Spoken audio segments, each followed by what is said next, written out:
Halo semuanya, nama saya Zazal Sabila dan saya berkelompok dengan rekan saya Hardisti Aliviasari. Di video kali ini, rekan saya Via akan mewawancarai narasumbernya yang merupakan ayahnya sendiri. Beliau bekerja di PT Graha Cipta Hadiprana. Setelah wawancara selesai, saya akan memberikan kesimpulan tentang apa yang dibahas saat wawancara tadi. Mari kita simak videonya.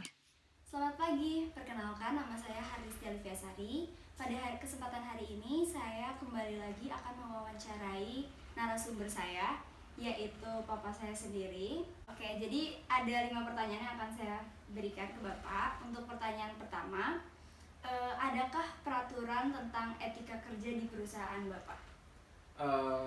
Ada peraturannya, ada dua peraturannya yang kita sebut sebagai peraturan. Itu adalah yang pertama yang tertulis kita sebut tata tertib, satu lagi yang tidak tertulis lebih kita sebut etika atau kebiasaan. Di manakah karyawan dapat menemukan peraturan tersebut, Pak? Peraturan itu biasanya diinformasikan pada saat mereka sudah diterima dan hari pertama sewaktu mereka melakukan orientasi. Biasanya seperti itu. Bagaimana cara perusahaan mengkomunikasikan etika kepada para karyawannya? Pertama adalah mereka akan dikasih tahu pada hari pertama apakah aturan perusahaan itu seperti apa. Kemudian yang kedua adalah sebagai pemimpin perusahaan akan memberikan contoh. Kemudian adakah peraturan tentang kedisiplinan, misalnya seperti tentang cara berpakaian, sopan santun berbicara kepada atasan, atau absensi kerja dan lain sebagainya? Ya, ada.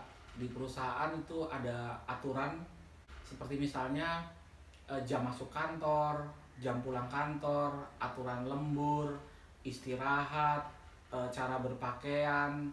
Selain aturan yang bersifat memang tidak boleh mencuri, tidak boleh korupsi dan lain sebagainya. Kalau aturan yang informal lebih ke aturan bagaimana kita saling menghormati terhadap atasan, terhadap sesama, terhadap bawahan. Oke, baik. Kemudian apakah di sana ada serikat pekerjaan perusahaan? Kebetulan di kantor itu tidak ada, jumlah karyawannya itu hanya 180 orang.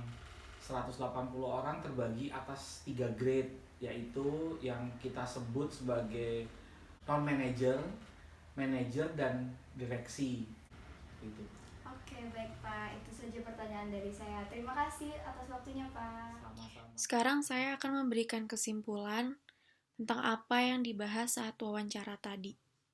Yang pertama, terdapat dua jenis peraturan, yaitu secara tertulis dan tidak tertulis. Secara tertulis menyangkut tata tertib dan yang tidak tertulis menyangkut seperti kebiasaan-kebiasaan di kantor tersebut.